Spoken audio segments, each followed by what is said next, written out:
I don't have enough money for Taco Bell, but what I do have pleases me greatly. This is one of the most dangerous sets of books that any dungeon master can either use or allow his players to use. I recommend using caution with anything in these books. You do not want to let your players have free reign when it comes to priest spells.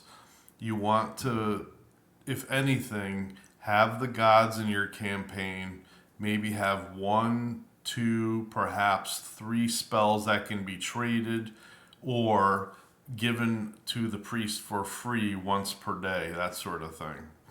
So there's not just one volume, there's not just two volumes. Oh, well, I gave it away right there.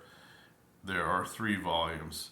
So these spells contain all, these spell books contain all the spells ever written for the first slash second slash basic editions. And they're all in this volume. Anything that was probably before issue 250 in Dragon Magazine, early what was it, Polyhedron News magazine that the players could sometimes get in the mail, and even in a Dungeon magazine and in some of the hardcover books. Like some of the hardcover books had some spells like Tome of Magic, even the deities and demigods for second edition, I believe, had some spells. Everything is in there. So some of the spells actually go up higher than 7th level.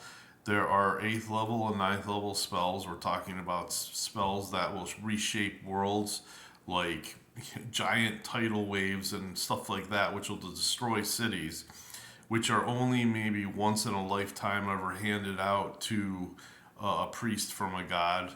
And even then, something like that should and probably could destroy the priest in the process. Like I said, something like this has to be sparingly used. You don't just allow players to use spells out of these books. It has to be a special event.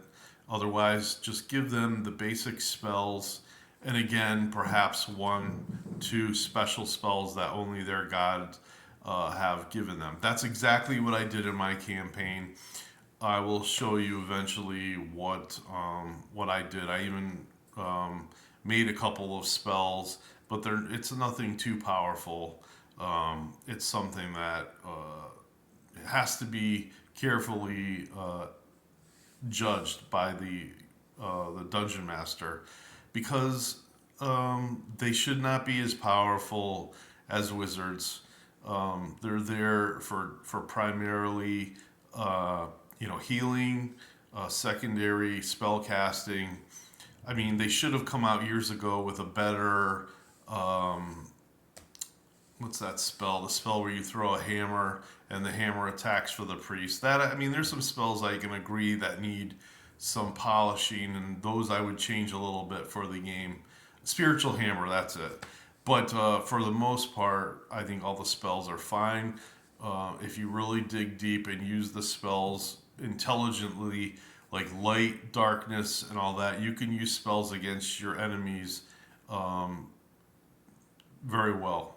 So just wanted to show you guys these books. They do exist. They're not easy to find, and when you do find them, you're going to get them all chewed up. I think I have the purple one, and that was owned by somebody. Not this version, not this copy, but I do own another one that was owned by somebody else, and I will refer to that once in a while.